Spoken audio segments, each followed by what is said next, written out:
Good evening, everybody. Did you catch Thursday's show? I didn't. We'll talk about that next week. Anyway, back in January, right, we brought to you Paris is Burning, and I wanted to start the year off with that as showing an inclusive thing and everything like that, and that we do all different types of films. And I hope that many of you enjoyed that as we did here. I thought it was very thought provoking. Tonight, Tuesday, June 1st, I'm looking at my calendar, it is Pride Month. So tonight we bring you a lesbian film by the name of The Rise of Skywalker, chock full of strong female lesbian leads, and we're going to do this tonight. Now, I don't know why my co-hosts are laughing. Let's bring in this one. He says regrets. Is he regretting this movie? Is he regretting it's June 1st? What's going on? Why are you laughing? Because you stupid, man. Are you telling me that there weren't a lot of strong female leads in this movie, Vic? Is that what you're saying? Oh my God, yo, she was mad butch. But anyway, listen. Yes. She was, bro. That's why I'm dying. Listen, everything I said was truthful. January, Paris is Burning. Today is Pride Month, the beginning of Pride Month, and it's a strong lesbian film. Why? I mean, you know what, though? She definitely was the mother of the house of, like, Star Wars, like, in this movie. She was the mother of the house of something. I'll get to that later. You can read my name. You can read my name. Let's bring in the newest co-host that we have tonight. Oh my God! She got all dialed up. She's just coming back from the Grammys or the Oscars or something like that. Let's find out. E-Boogie, why are you all glammed up? What are you doing? Who are you showing off for? I'm not showing off for anybody. This was a speed run. Oh, okay. Oh. I was out the shower and air dried, as people with soft skin tend to do. Mm-hmm. And yeah, totally. Ladies and gentlemen, she says she came so fresh and so clean for you tonight. Exactly. To do The Rise of the Skywalker. Exactly. This is dedication. And I smell good. And if you scratch your screen right now, you can pretend that you can smell her smell goods. Let's bring in the executive consultant to round this table out. How are you doing? You know what? I like to think I was having a good day, but then I, saw the show being started, and yes. You already start off with tomfoolery, and I like to go around saying that I bring dignity to the show and I clean up your messes. I don't know how I'm going to clean this up. Can you elaborate? Where was the tomfoolery? I'm just confused. You and Vic were saying. Excuse me. Some months ago on a Thursday pick, you made me watch something called Paris is Burning, right? Mm-hmm. Paris is Burning. Which, as everyone should. Okay, well, that is your opinion. Personally, I don't like burning when I'm in the toilet, and I don't want to watch Paris is Burning. But I had to watch that, and then he tries to reference a movie that actually might have been enjoyable to the movie that's about STDs. Now, I don't understand why in the world you did that, but it's time to bring dignity back into this episode, ladies and gentlemen. We are talking Star Wars. We are wrapping up the final 3 of the sequels. Star Wars, The Rise Skywalker, they're all the same titles, but it's coming. Yes, it's coming to an end. It is right here. Did it close out well? That's what the people want to know after you give a proper synopsis. Proper. Let me just Elvis is acknowledge Ray bullshit.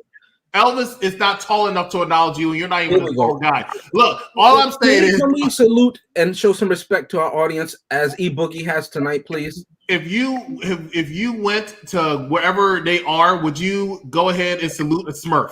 No, you would not. Okay, so if you're not going to salute a Smurf, you're not going to salute Elvis. All I'm saying is, Let me read the synopsis, please. If it's tomfoolery, we're going to have problems. I don't know where you're going. And I know where you're probably going, and I'm telling you right now, no tomfoolery. For those who are confused on the audio podcast, Chris is dressed up as Gargamel. That's why he called Elvis a Smurf. But anyway, let me read the synopsis, okay? The Rise of Skywalker, Episode 9. And despite what Chris may believe, I'm ecstatic. Why? Because I don't have to watch this new trilogy anymore. Chris, you've made my day. Because I'm never watching this again.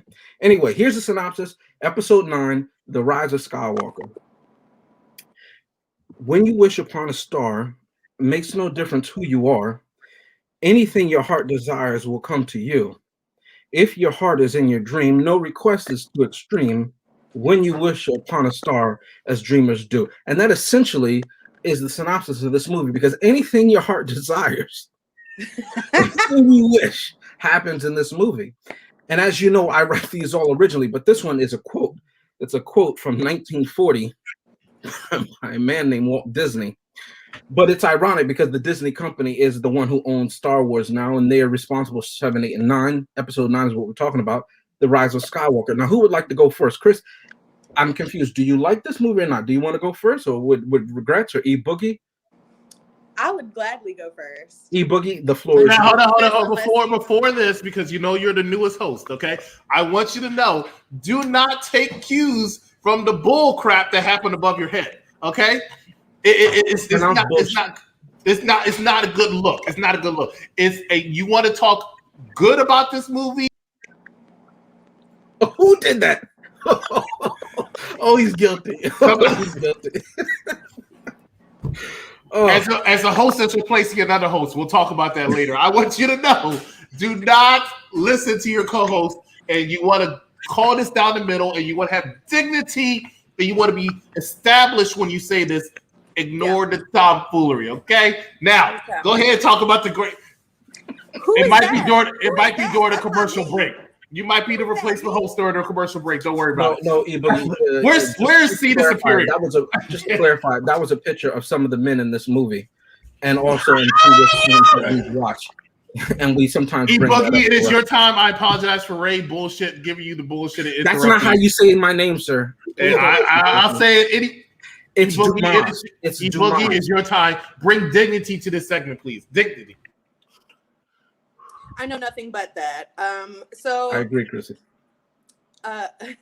So I will say, overall, I did enjoy the movie. I went to see it in theaters. Okay. And I have a huge connection with this story and the saga. Obviously from the original 3, but and having lived through the prequels, suffered through really. I appreciated some of the callbacks.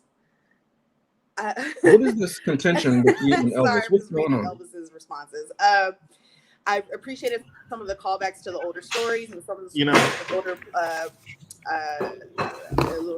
I don't know if we want to call it stealing from some of the original 3, but I really liked how they changed it up just to make it work for this latest era. There were a few. Obviously, there were holes abound. I don't know. They were innumerable. But that being said, what they did offer, the parts that they did get right, were done so well. And not just the fanfare, not just the stuff that we came to see, but they executed a lot of the things that they did well. So well that it left me feeling overall good about spending that $13.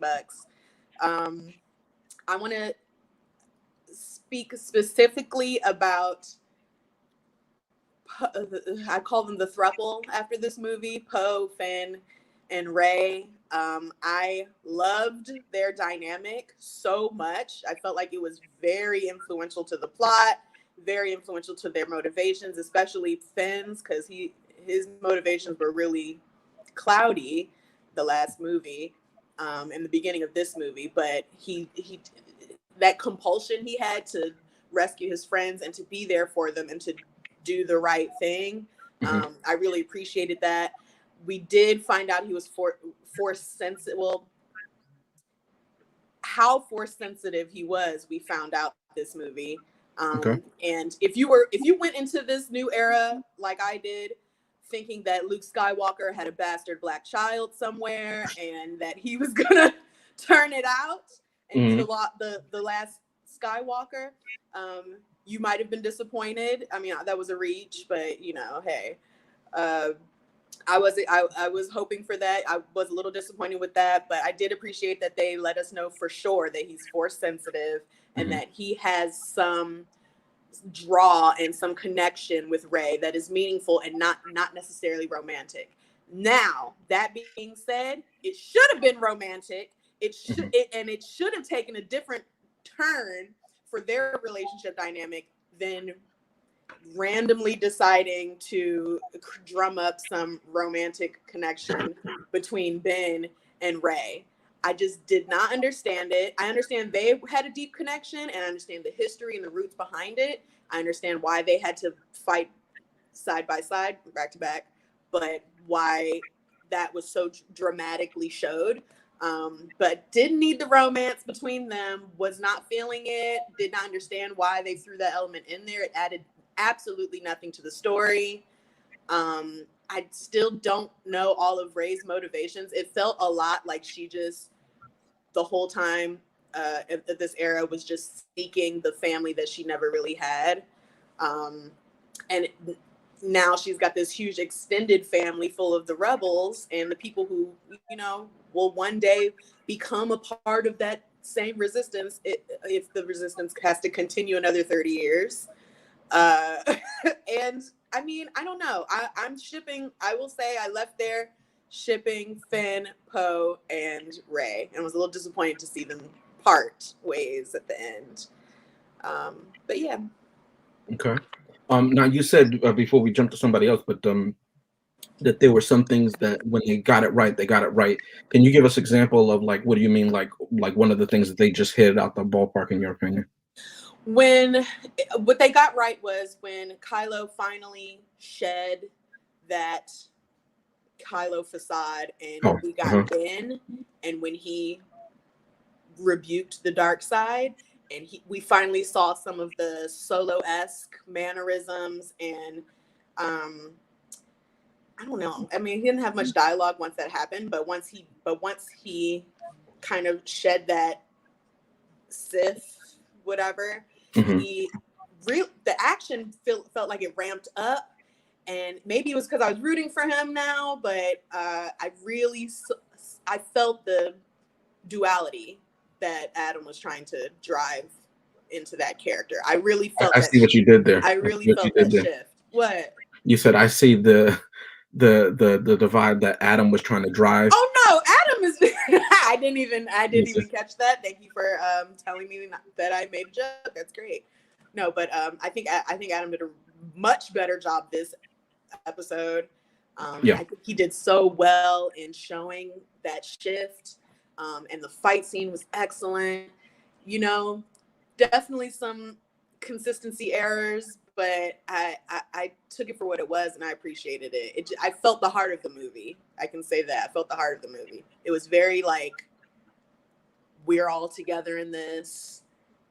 Let's keep fighting. Let's die fighting for this cause. And I bang with that. That's my whole thing. I think you make a valid point. I'm gonna come back to that in my final thought. That scene that you just mentioned, because I'll get more into that later. But who wants to take it next? Regrets or executive?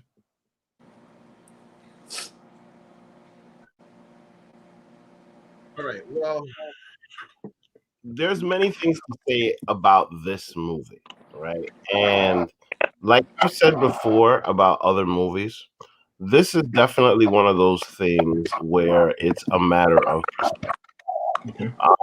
Because, you know, in some ways, hello, James. In some ways, I feel this way about just about all of the characters, right? It could have been this, and it could have been this right here, right? So now it literally just could have been anybody. Right? In my opinion, wasn't necessarily the best. Now, the thing about this movie, that the reason that I have regrets is because no idea when I took this picture. And I had no idea. I mean, I knew to a certain point what this was, but I had no idea because I didn't see all of this and I didn't know this entire story. So now, the thing about it is that I feel like this movie was made more than anything for a money grab, above all else. And when I say this movie, I mean the last three movies, because this is clearly just one big story, right? Above all else, this was a money grab. And why do I say that? Because the story fulfills the need of passing the torch. Because that's what this is. You're passing the torch. You know what you're doing? I'm sorry, but the reality of the situation is that the first 3 movies, and then the second 3 movies, and now these 3 movies, for people that do this, is it's the perspective is just no. I'm sorry, it's not for me. It really is for me. It's not for people like me. It's not for people from my age. This is for people of the next generation. This is for people that are like 20. Not in their 40s, not people that remember the original Star Wars vividly. No, I'm sorry, it's not. There's a ton of action from the beginning, a whole bunch of shooting, a whole bunch of lights, a whole bunch of stuff. The other movies were very story heavy. And this movie just wasn't. It really, and for somebody of my perspective, of my age, you're expecting a hell of a lot more. Now, with that being said, I love BB-8. Oh my God, I'm such a fan of BB-8. BB-8 is awesome. When I saw BB-8, R2-D2, and C-3PO together, I was like, oh my God, I want to build all 3 of them. Yay! This was so awesome. I want all of them. I started Googling how to make a BB-8 out of Raspberry Pi and all of that because BB-8 is awesome. BB-8 is the greatest thing about this movie. And that's just me being a nerd. But yeah, BB-8 is awesome. Now, when it comes to Luke Skywalker, Leia, and Han Solo, the main reason why I feel like this is where the line is being drawn is they killed them all off. And the way that they killed them off kind of makes sense. Because can you say who they killed off again? I'm sorry, I couldn't understand that. Say that last part again. The way that they killed them all off kind of makes sense because I feel like the purpose of this, and I don't know where all that clip came from. Is that from me? I don't know. I'm not sure. That is?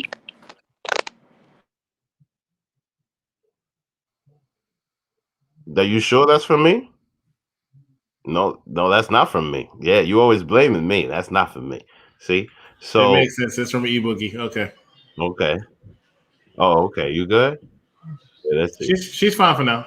Let's see, now I lost my train of thought. Now. You said it made sense the way they killed them. It makes sense the way that they killed them off. Why? Because I just feel like this whole thing is about moving on to the next phase of Star Wars. And the fact that the lightsabers were buried at the very end and all of a sudden she has a yellow lightsaber. Okay, what's next? You know what I mean? Like everything was just done with the past. The only thing I ever see coming back are the droids, which made me happy seeing the droids. I mean, that's just me because I like that kind of stuff, but that level of consistency made me happy. The fact that they never killed off the droids. Because literally C-3PO is in every single movie. Well, I mean, I don't know about the next 2, but till this point, R2-D2 is in all of them as well. R2-D2 is in every single movie, and I really appreciate that because, mind you, that's one of the most beloved characters. Mm-hmm. Therefore, I was very, very happy to see them in these movies. So, like, that part of it made it entertaining for me. But, compared to everything else, I started to see the level of respect, and I definitely start to see why you say this is trash because the story, I mean, the lights and the shooting and the visuals are great, but the substance just isn't there. Even though, and mind you, they tried hard, they spent money by bringing everybody in, but at the end of the day, though, I feel like the desired result is there because they have an audience now. In my opinion, doesn't necessarily need much depth. Yeah, you know what I mean. I feel like that they know that, so they don't necessarily have to produce such a good product. Mm-hmm. You know what I'm saying? Okay. I agree with that. Executive, you want to jump in here and go next, or you want me to go? I would be more than happy to go ahead and jump in because I feel like after listening to E-Boogie give her explanation of why the movie was good, but has some issues here, and I feel like after listening, regrets start off by doing the Star Wars Force Awakens and repeating something he did in the last episode that we did with Star Wars when he talks about this and this. I've heard this story. I've heard this story before. Now, That being said, I will be amiss if I don't go ahead and give my recast, and we haven't had time to do a recasted episode. But I feel like I want to do one real quick before we go back into the normal, so to speak. And I want to recast the character. And I said I saw this character earlier today. I was like, yeah, this is a perfect person to recast. This will be it, because this character was so darn why are you there? And I felt like, okay, that height, that question. Boom, here he is, Elvis Martinez. Here we go. Hey, it's good to see you made this movie. 2 movies, as a matter of fact. But then I said, you know what, Chris? That's disrespectful, and that is wrong. That might, you know what? I agree. That is tomfoolery. So how can I fix the tomfoolery? I said, we're in the month of June. We're in James's birthday month. But what is James's birthday month also for? It's for Pride. So Elvis Martinez, I am so glad you have that pride amongst you. And I am so glad you made this movie with the makeup and the glasses. They didn't have to do anything about your height, though. But Elvis Martinez, that recast is for you. Now, I want to piggyback on some stuff E Boogie says. Let's talk about Finn and Rey. Wow, you started off trying to look like they were going to have a love connection. And the second one looked like he wanted to try his stuff with some some Asian cuisine. And then he comes over into this movie, and it looks like he wants to have a threesome with Rey and Poe. And I'm like, okay, I'm a little confused. What's going on, man? I'm a little confused. You want Rey. Poe wants Rey all of a sudden.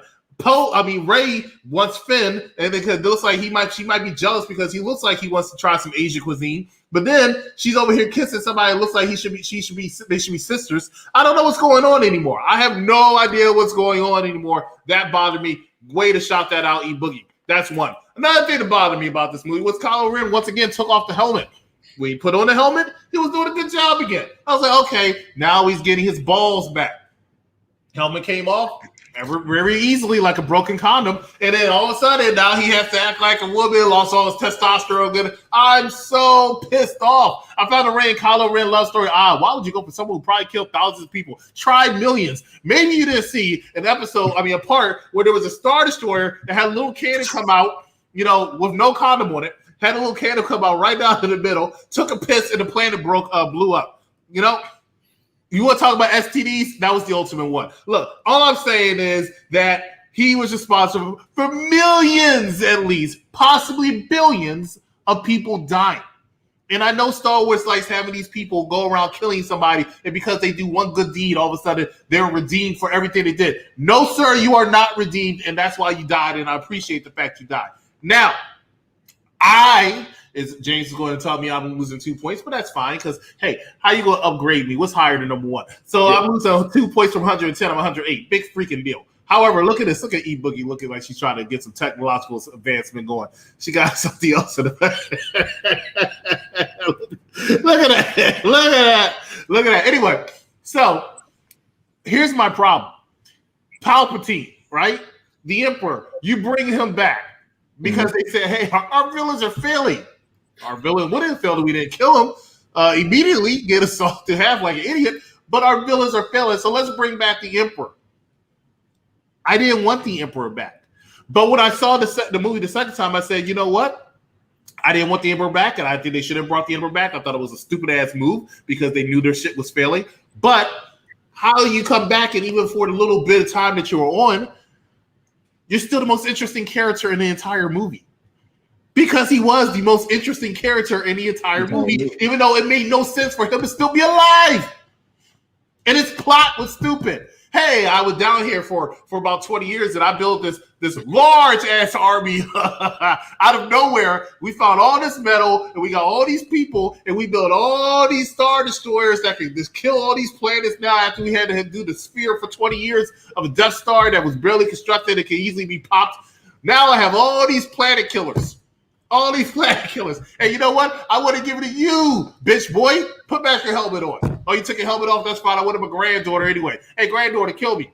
Oh, look. I found out I could actually rejuvenate myself by taking powers from you and your little bitch sister. So I'm going to go ahead and I'm going to do that. And now all of a sudden I'm young and I don't need a machine to make me float around anymore. Even though I'm a Jedi, I have the power of the Force, and I don't really need this to float around. I should be able to float around my own. Because one thing James does say, and is correct, If you wish upon a star, I can shoot lasers out my hands and destroy an entire fleet of of ships. And like why do I even need ships if all I gotta do is this? I went from barely being able to kill Luke Skywalker for like 5 minutes to now I can destroy all these ships all the way up in the air just by doing this. Lightning. It was lightning. Exactly. I want to sit here and say I understand how Rey can bring people back to life. I want to say I understand that. Go on. Because y'all are unwilling.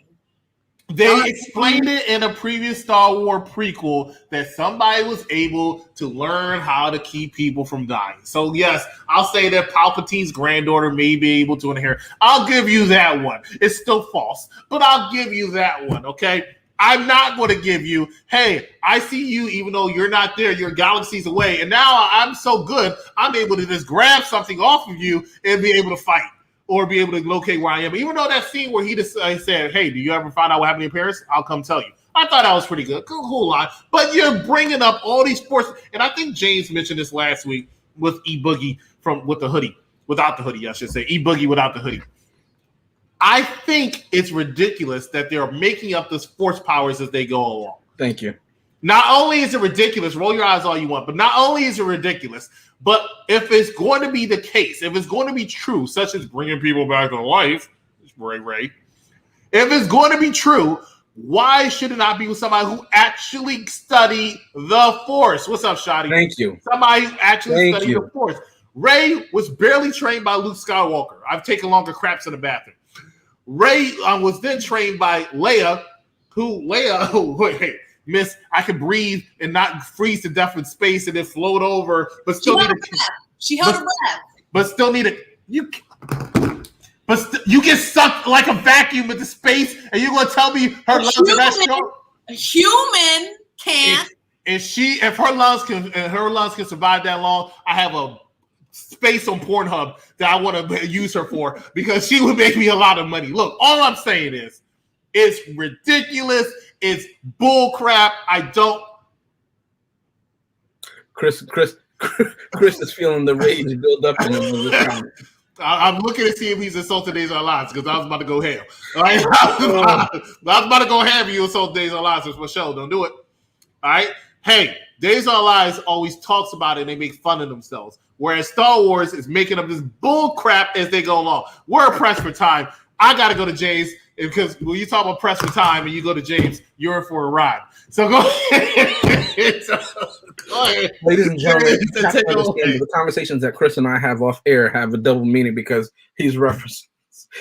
Anyway, I've known Chris for a long time. Let me piggyback right where Chris left off at. He mentioned that they were having all throughout these, well, especially in The Last Jedi, the movie that I hated, and I will agree. Who said it? I think James said it in the comments that he enjoyed The Rise of Skywalker better than The Last Jedi. That's because The Last Jedi was a Tex Avery cartoon, and this one was actually a film with human beings in it. So a little bit slightly higher, I rate this movie, but both will probably get the same grade, spoiler alert. But in The Last Jedi, they kept doing it, and then in this one, there was hints of it because J.J. Abrams, who is also known in Hollywood as the Sticky Finger Bandit, AKA Mr. Plagiarist, who doesn't have an original idea in his head, okay? He said, hey, I like that idea, Rian Johnson. I'm going to take that one along with George Lucas's ideas. And when I bring back Palpatine, I'm also going to bring back using the Force or Love Connection Jedi style or my hormones are raging so I can feel your heartbeat planets away and call you via Skype or whatever. Who do they have? Do they have Verizon? Is it Fios that they're using to connect to one another that they can have interrupted less conversation between the two, yet they can't see where each other is at? What force power is that? I'd love to know what force power is that. Are you talking about between Rey and Kylo Ren? Because I've never seen that before in any movie. There's no establishing setup. Yoda couldn't do that. So and Yoda and Palpatine had arguably the same amount of force ability. It's already established. It's already established. A few things. Well, I'll give you a second. I'll give you a second to respond, E-Boogie. But let me just go through this because this is a segment I call Sith Rage. Sith Rage. Now, I know we have a lot of haters, so let me just put up this caveat right there. Now, I'm no writer, but shout out to me being petty because I'm petty as hell. I'm petty as hell. Anyway, in this new segment called Sith Rage, I'm just going to run down a list of things that make absolutely no sense. But again, this movie is directed by the Sticky Finger Bandit. Now, I will give credit in my final thoughts. I mentioned that each person, each of my co-hosts mentioned something, a valid point that I'll come back to later. And another thing that I thought, because I want to be fair to this movie, one other scene that I thought was really true to the character was when Poe, Finn, and Chewbacca are playing Dajar, right? And they're in the Millennium Falcon. That's the holographic chess game. And they're all there. And the conversation between them is so organic, so true to life. I thought that that was a very nice beat. I would like to say that throughout this movie. I cannot because I'm an honest man. Let's jump to this one as this movie did. Light speed skipping. How do you know how to do that? That's a line from the movie. That's the same thing that I had. How do you know how to do that? It's not done. Why? Why do I know that that's not done? Well, let me just answer that question right here because I had to look this up. Now, if you look, okay, now the hyperdrive function by sending let me take these banners off so you can see this fully, so you can know exactly what I'm talking about, okay? The vessel traveled along a programmed course until it dropped back into normal space or real space at its destination, right? And it required, and the hyperdrive function by sending hypermatter particles to hurl a ship into hyperspace by preserving the ship's mass energy profile and required a functional hyperdrive motivator to do so. The vessel then traveled along a programmed course until it dropped back into normal space. Okay? Normal space. Now, I'm going to pull up another thing just because you have to see it to know what I'm talking about. This is the middle one. Large objects in normal space cast mass shadows. We've seen this before in other movies, and we saw it in episode 7 that they had shadows of other planets and other things like that. And we will see this in the next movie that we're going to show a preview for coming up next week, right? Large objects in normal space cast mass shadows in hyperspace. Thus, hyperspace jumps required accurate plotting to avoid collisions, which were often fatal. Okay? So that's just something that we know off the bat. But he's jumping literally from planet to planet. And it's not planet where there's clear open, it's planet with things all around. And he's so good that he doesn't go into the planet core. He doesn't fly into a building. He doesn't fly into a person and obliterate them. He doesn't do any of that. We don't know that. Said Chewbacca still complains and says that Rey is a better pilot than him. We know that all Jedi are not good pilots. We know that because in the prequels, Obi-Wan is not a good pilot. And he specifically says to Luke in the first Star Wars ever, Anakin Skywalker was a great pilot. Hence, it sets up why Luke has a natural affinity towards flying. Palpatine was never shown flying anything. Yet Rey can do no wrong. You remember when I said in The Last Jedi tokenism? This is what pisses me off. Vic made a valid point. They have a lot of silhouettes of these people, all different color variations. Who the hell are these people? Why are they there? What function do they serve except for gender and ethnicity? That go to my name, my last name, my surname of tonight's episode. So light speed skipping. Finn is still a simp. He goes through this whole movie. They're about to die right before she heals the alien snake. And somehow she can't get them out of quicksand, but she can heal a snake with rapid healing force regeneration. She can fly while levitating stones, but she can't get them out of quicksand. She knows how to do force lightning when Kylo Ren, who's trained under the dark side Sith, doesn't know how to do force lightning. That's not easy to do.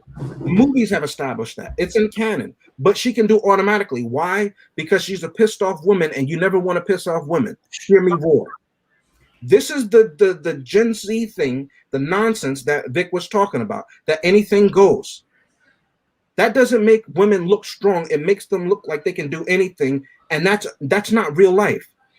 If the woman actually worked for it and trained, to Chris's point, when she barely trained with Luke, he taught her how to read a Jedi book. Mm-hmm. But every other male Jedi that we've seen, every other female Jedi has had to go through years of training.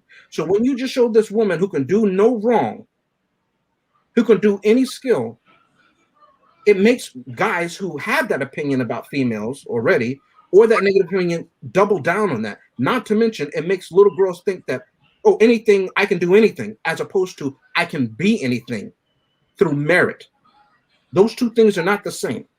And I have a strong opinion about that. But anyway, so Finn is still innocent. He never tells her that he likes her in this movie. He's chasing, to Chris's point, he's going to Asia, he's gone to Africa, he's gone to Europe. I forgot about that. Yeah, they did add that one at the end, didn't they? He can't make up his mind. What does he want? Also looked like she was interested in older men. Yeah. Does he want? Oh, yeah, exactly. Then she got a taste of Cloud City and she wanted Lando. He says, I'll take you there, baby. And all it'll take is a Colt 45. That's an old reference for you millennials. You'll get it. All right. You saw how quickly he went to Billy D. Williams, right? He stopped being Lando. Okay. So turn it off. Finn didn't know where he wanted to go. Okay. Dark science cloning, right? That's what they said. That's what the random ethnicity said in the rebel base, not on Endor, that looked exactly like Endor. He said dark science cloning, secrets only the Sith knew.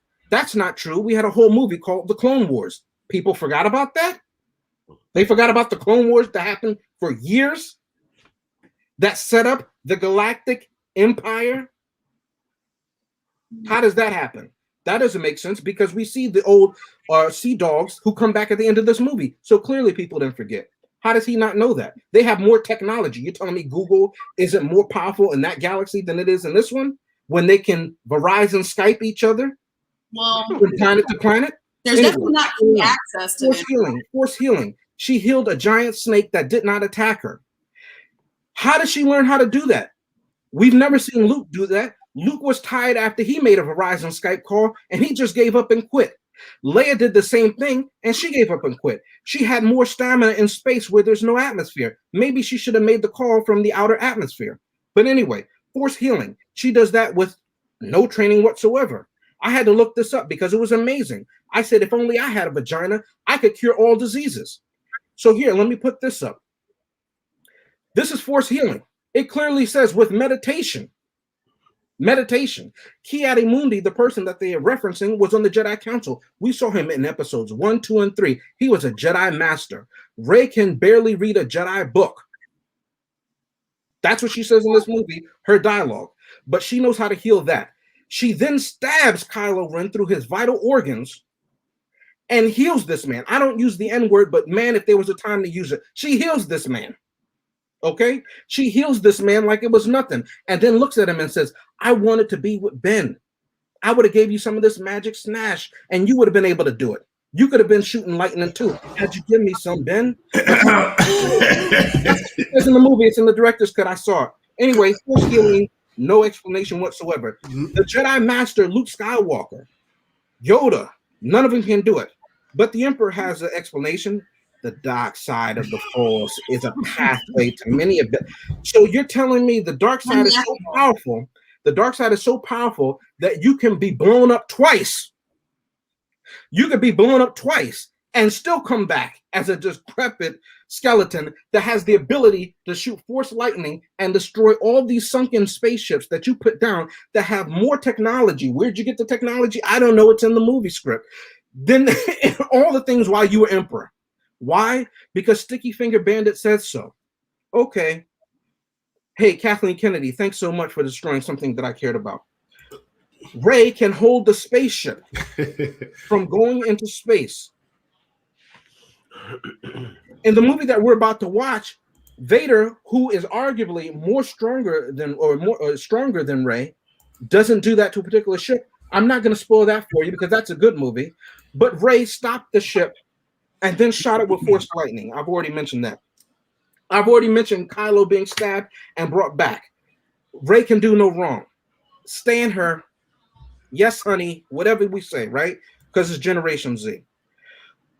Force ghosts. What are they? Do they matter anymore? Because when is a Force Ghost able to lift physical objects? I never saw that before. But Luke Skywalker catches the saber before it goes into the fire. It shouldn't hurt it because it's made out of metal. It'll just make it a little hot because it's only flames, right? He catches it and then says, "Hey, a Jedi's weapon should be treated with more respect." Mark Hamill, did they change the script? Because in the last movie, you said you just tossed it over your shoulder like it didn't mean anything. Hello, They must have paid him more money. I'm sorry, E-Boogie. They must have paid him more money in this movie because he's actually smiling in this one. So in this one, the Force Ghost can actually interact with the physical world and touch things, even though Obi-Wan says, "Luke, don't go. If you go, I can't help you." Why? Because I'm not tangible, N-word. I'm not tangible. That's what he said. That's in Empire Strikes Back. It only happened, 30 years ago. Force Ghost, again, part B. Is Han Solo also Force sensitive like Finn, that they just shoehorned that in? Because his Force Ghost, his Force ability was stronger than Leia's. Her snatch must have been truly powerful because it gave him the ability to be tangible. He had an interaction with his son. He was stronger in this movie because of that check and because of the Force ability of Leia's snatch than he was in The Force Awakens when he was killed so abruptly, even though that was seen. He changed his son from the dark side. Leia couldn't do that. He said, "Son, they paid me a lot of money. Come back to the light." And then died abruptly. And he did. The snatch of the Force vagina is truly powerful. The Emperor has nothing on them. Now, after this point, admittedly, and it's in my notes, I just stopped writing. Why? Because I wanted the movie to end. But unbeknownst to me, That's I when had you an stopped writing? hour and a half. What did they do? They went to the savannas of Africa. I'm feeling it now. Person is this random black woman. Who is she? I don't know. We'll never see her again. Lando Calrissian and Court 45 are going to take her around the galaxy and find her family, I'm sure. Where are you going to find it? Is he going to be more powerful the next time I see him? Will he look like that? Will he look like a certain young rapper? Probably. Magic snatch. Now, so much is going on. Rey is on a skiff. She's going over the water. Luke's Force Ghost, he raises up the X-Wing that Rey.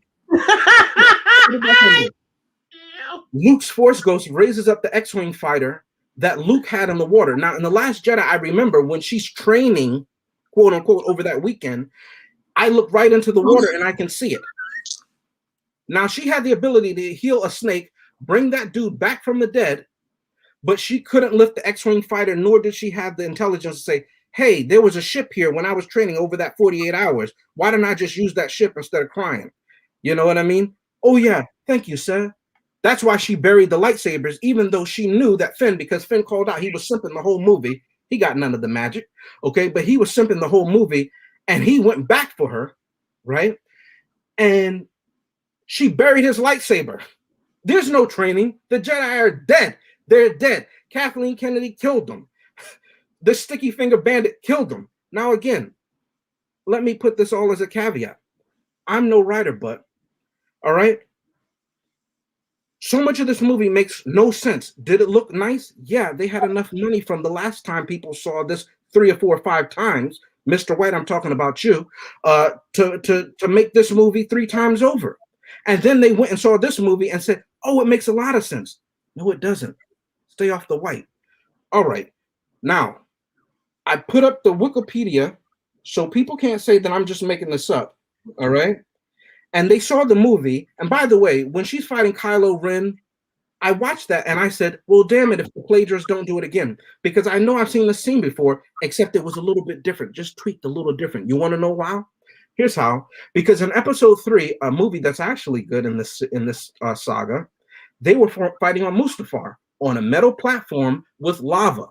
This time she's fighting Kylo Ren, a person who's supposed to be a badass and trained, yet he couldn't keep up with this woman who can barely read a Jedi book, yet she has training with only 48 hours, okay? Even though he can call her and mess with her brain all the time throughout this movie, he couldn't beat her in a sword fight. All right. Even though the movie opens up with him being a badass fighting these randoms. All right. They're fighting against water on a fake Mustafar. Because that's what these 3 movies, 7, 8, and 9 have done. They literally show you the plot from 4, 5, and 6. You can't even tell me, if I said to you, describe Kajimi right now, you can't do that. If I said, what was the forest planet that the rebel base was on? You can't tell me. If I said, what was that water planet, the savannah planet where the black girl was at? And I call a black girl because what's her name? You tell me if I'm wrong. I don't know. None of these, but you can name the other planets in the other movies. Why? Again, I'm no writer. Maybe if we had a professional writer on this show, they could explain to me. I don't know. Go back to the Dark World. But I'm just a regular Joe, so I don't understand. All right. You should have known I was going to cut you off.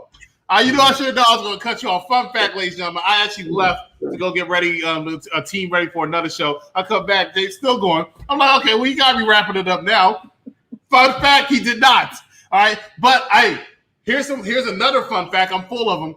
James satisfies all women he's with. That's for y'all. That conversation over the phone. E Boogie, I'll let you have a couple minutes, please, short minutes to have a rebuttal, and then we're going to go to commercials and get our final thoughts. Go ahead. They're very short. 2 things I want you guys to think about because you still haven't accepted the first thing I'm going to say from the last movie. But okay. Is it possible that people who are force sensitive can evolve over decades and get stronger and have more capability because people who are force sensitive are, evolving? Oh, he wrote it down. Oh, that's good. I'm writing down our point. I know, but what are you saying, Chris? My second point is I want to ask is a question really. How many women Jedi do you guys remember seeing their actual skill level in this whole series? Just one. On screen, you mean? On screen, yeah. Just one. They don't really show them. Just one. 2 if you count the Princess of Anakin, but that was never in the movies. Yeah. You're talking about the movies, right? You're talking about the movie, right? Yeah.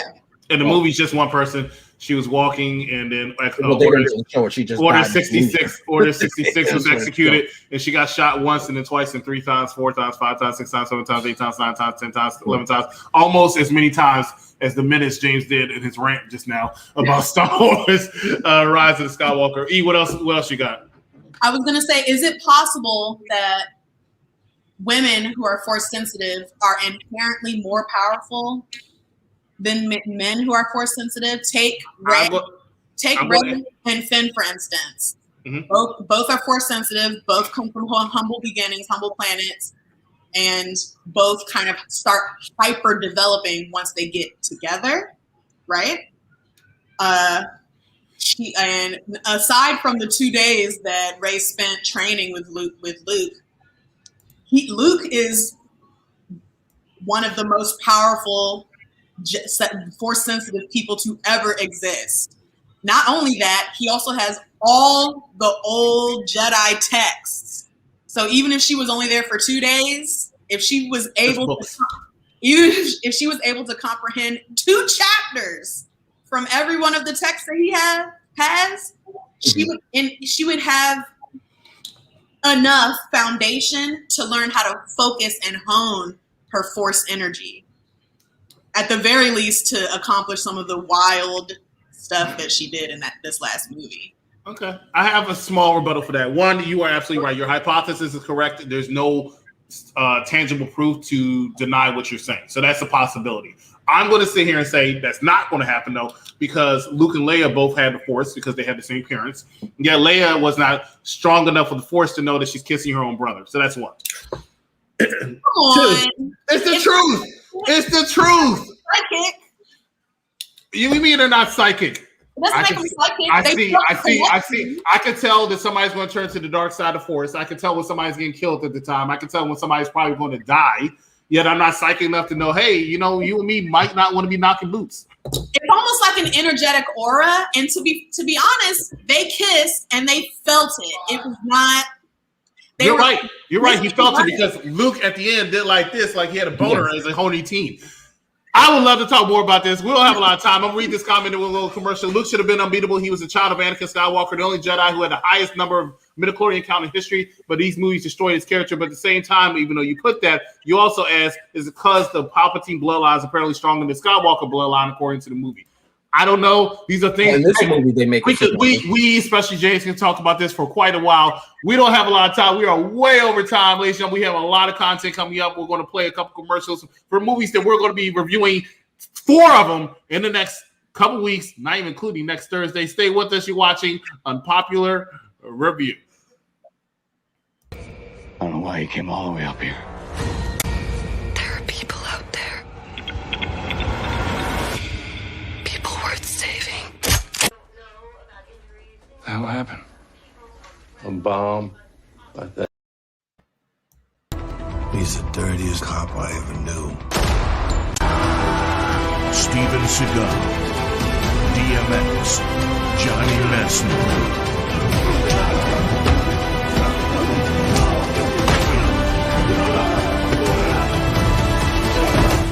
Beyond the law. If the Empire has this kind of power, what chance do we have? You're all rebels, aren't you? Save the rebellion! Save the dream! They are requesting a call sign. It's, Rogue. Rogue One. Is this guy supposed to be the ultimate badass? I'm looking for Llewellyn Moss. You go up to his trailer? Yes.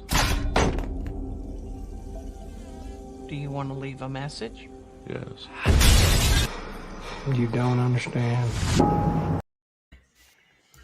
All right, ladies and gentlemen, we are back. You are watching Unpopular Review Entertainment. This is the Star Wars The Rise of the Skywalker movie review and reaction. We are every Tuesday reviewing a Star Wars movie. We started from the very beginning, Star Wars back from 1978, and we are finally at the last 2 coming up in the next 2 weeks. Next week, Rogue One. The week after that, Solo. And then we're going into, news breaking right now, the Disney Renaissance period, Little Mermaid all the way to, I believe, season period told us Tarzan, so that's what we're going to do. Little Mermaid all the way up to Tarzan, that's the next franchise. But this coming Thursday, we're going to be reviewing Beyond the Law, which is the beginning of this month's host pick, and this one's coming from Victor Rodriguez. And tomorrow, make sure that you join us for our special A Quiet Place 2. That's coming up tomorrow. I believe it's 7 o'clock p.m. Movie just came out this past weekend. Turns out to be quite a hit. And of course, next Wednesday, we're also going to be reviewing none other than No Country for Old Men. Had to reschedule it. It's coming out next Wednesday. Super episode. A lot of people going to be on a lot of notes. Hopefully not an hour and a half, but you never know with this bunch and the group of people that are going to be on this one. But once again, The Rise of Skywalker. Let's go ahead to some final thoughts. And we're going to start off, ladies first. E Boogie, final thoughts. And I thank you. Final thoughts. Women who are force sensitive are more powerful. That's the theory I'm going with. They've demonstrated in the past 2 movies, as you guys complained about very loudly. And I'm ready for a Finn spinoff. Like I want Finn and Poe to go on some adventures together, and bring Chewie too. Like I like that trio. That's a good dynamic there.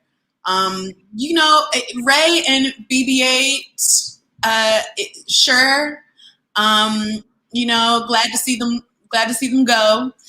But yeah, overall, I feel positive about it. I think it was well done. The ending made up for all the weird little moments as I was watching it. And yeah, I hope that eventually Finn, Poe, and Ray do end up together and have a nice little poly family. Go Pride. It's definitely Pride Month, poly family. Okay. All right, regrets. Hey, not that there's anything wrong with that. I just want to add that.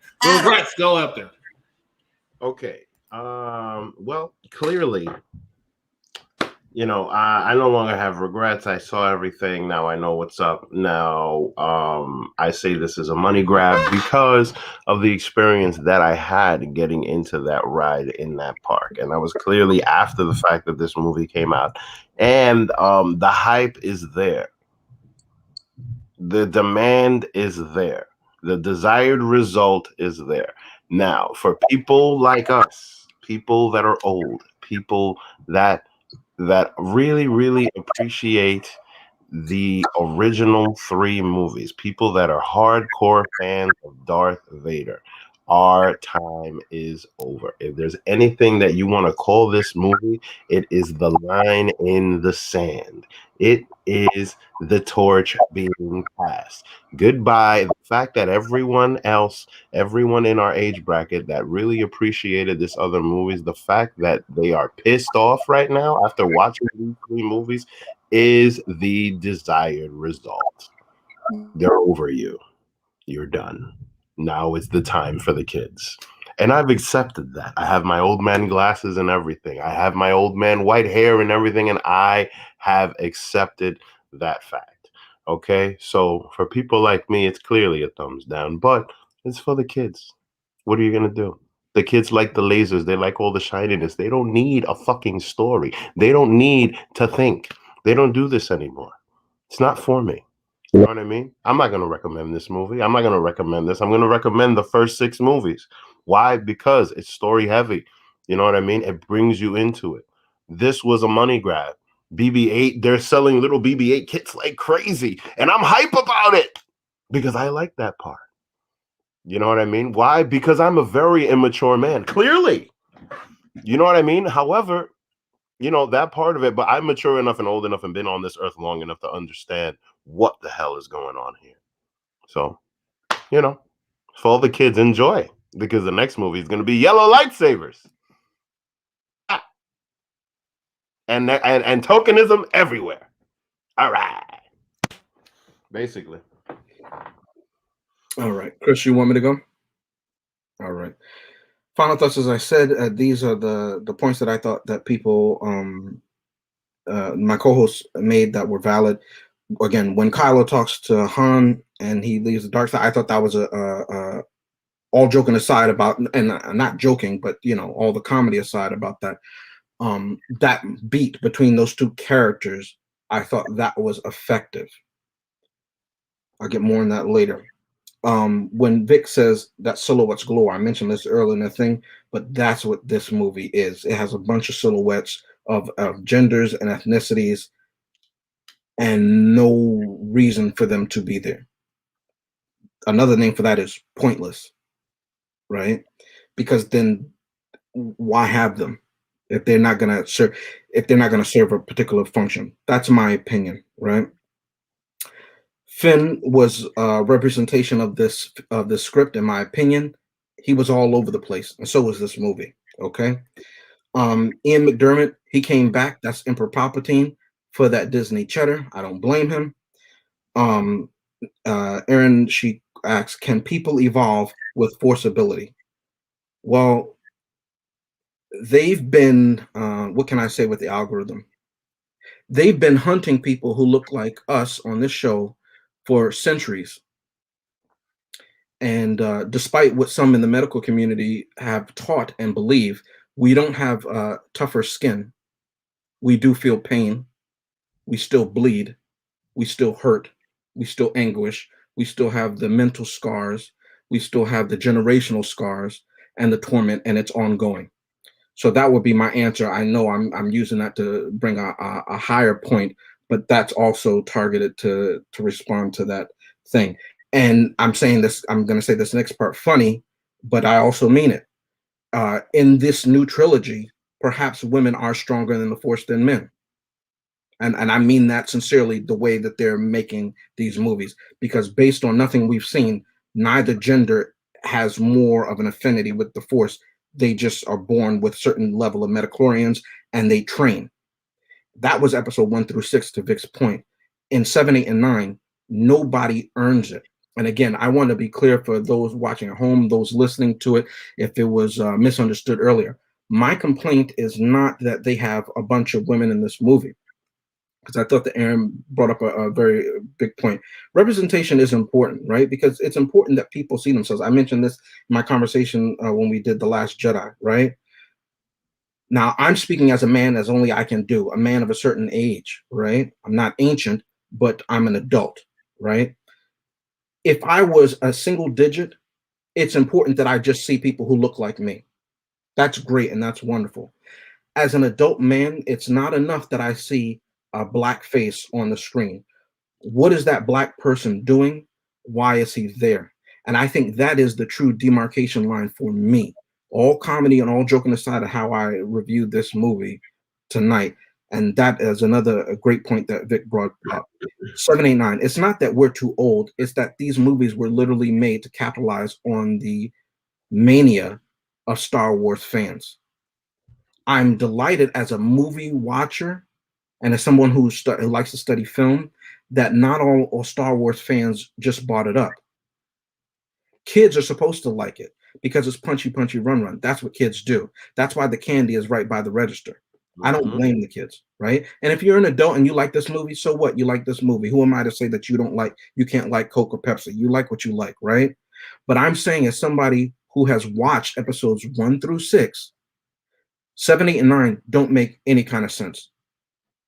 I just can't have a conversation on the same page with you if you think that they do. They make sense within the logic of 7, 8, and 9 because anything literally goes. That's why I started with When You Wish Upon a Star. But in the logic of 1 through 6, and these movies being a sequel to 1 through 6, hence why we have so many characters from the originals and the prequels, right? It doesn't make any sense. And this movie's a sequel, right? Not just because it's episode 9, but because it's coming from everything that's come before. Just as I gave episode 7 because it was a sequel, episode 8 and episode 9, this movie gets a thumbs down. It failed miserably. This movie, its own internal logic within the context of the film is all over the place. It's scatterbrained. And this is something, as I called him a sticky finger bandit, this is the same thing that I said. And again, to my credit, and I'll bring something in. Again, I like Star Trek a lot. And Chris highlighted this for me. When they came out with Star Trek 2009 and Into Darkness and everything like that, those two also were by J.J. Abrams. Those were all over the place. They broke the rules and the canon in that franchise as well. Why? For the sake of punchy, punchy, run, run. When Rey, as I highlighted in this movie, when she can heal anybody, there's no threat of death. Where's the conflict? If the main character can do no wrong and can do everything better than everybody who you've already said is the best at what they can do, why do I need these other people? They are literally placeholders who look like certain people on the planet Earth, right? That's the same thing they did in Into Darkness. When Khan's blood can bring literally people back from the dead, if you can teleport onto warp ships, even though that's not how warp technology works in the context of Star Trek, then you can go anywhere and literally you can do anything. How do you make a movie like that? Narratively speaking, logically speaking, canonically speaking, the movie fails. The only way it can get a thumbs up is if I went just for the visuals. But that's not why I watch a movie.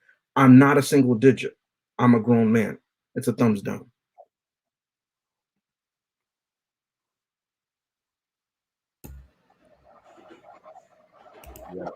What'd you say? I said just one thumb is enough. You already shoved the thumb right up the movie's butt. It was down. How's it shoving? Oh, and I'm sorry, Aaron. The other question you asked is again, if you're gonna say that even if she translated like 2 pages of it, the same thing would be true of a beginning martial artist. If they got forms of different martial arts forms or even sword forms and what is it, kendo or whatever like that, it doesn't mean that they have the practical knowledge of how to do those forms and in combat and everything like that. And even if they mastered the perfect form, they never use it in actual combat. Kylo Ren, by all intents and purposes, should be better than Rey because he's been training for years.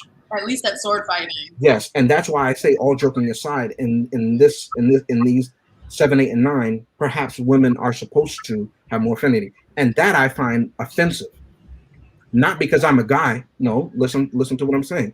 Not because I'm a guy, but again, that preaches a wrong narrative, because then little girls who grow up to be young women think to themselves, well, and it's not just in this movie, it's in several things that come out nowadays, right, who have the same lack of logic, that women can just do anything without sweat. That's not the real world. You see what I'm saying? It's definitely not just women. It might just be. I'm saying in the context of this Star Wars. Definitely in this movie, I can say that. Yeah, they did make it seem as if her raw talent and affinity for the Force was just. And it's offensive to female athletes who put in that work. It's offensive.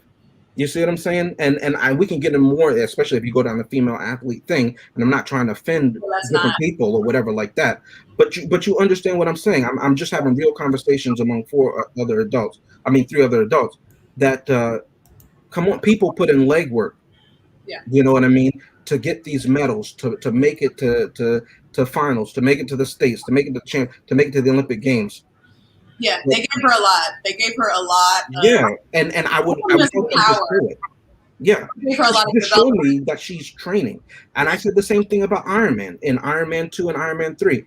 In Iron Man 1, they actually showed him using his genius, his ingenuity. They stopped doing that after Iron Man 1. I've said this before so again, it goes across genders. It's just narrative. Well, Luke was popping. Andrew, you can watch whatever movie you want so long as you're paying for it. I don't care. Luke was popping though after skipping out on his training, and he got all up in the throes with the rebels and was unfettered by his lack of training. In which movie? Was it Empire Strikes Back or A New Hope when he went back and found out that the rebels were in trouble? He was just getting to Yoda. Yoda was in the middle of training him, and then he found out that. The first part is from Empire Strikes Back, and then they told him don't go because you could die, and he literally got his hand cut off. The only person he fought was Vader, and Vader was not trying to hurt him at all. He was trying to turn him to the dark side. He still escaped, and he still. No, he jumped off the thing, so he wouldn't be taken. But he didn't. He wasn't bossing anybody, and then he beat up Jabba's little henchmen, who we're not shown at what level they are. You know what I mean? And it was him and the rest of the friends that were there with him. So he was already awesome by then. He had the whole mind trick thing down. Man, I have never had to take so long to get to my final thoughts as it has. You two, I need to give y'all your own little spinoff because it's like, wow, I'm over here waiting patiently, and then y'all about to go to another conversation, another topic. Like, God, can I go? Jesus, Mary and Joe. Oh, I'm sorry. Ray Palpatine and anyway, ladies and gentlemen, let's go ahead and do some facts. This movie got 6.6 out of 10 on IMDb.com. It cost $275 million to make. It made $1,074,149,279 worldwide. $515,202,542 came from it right here in the good old North America. Now, I said what I didn't like about this movie. A lot of bull crap came up in this movie. We're like, oh, this might be good. This moves the story along here. This moves the story along here.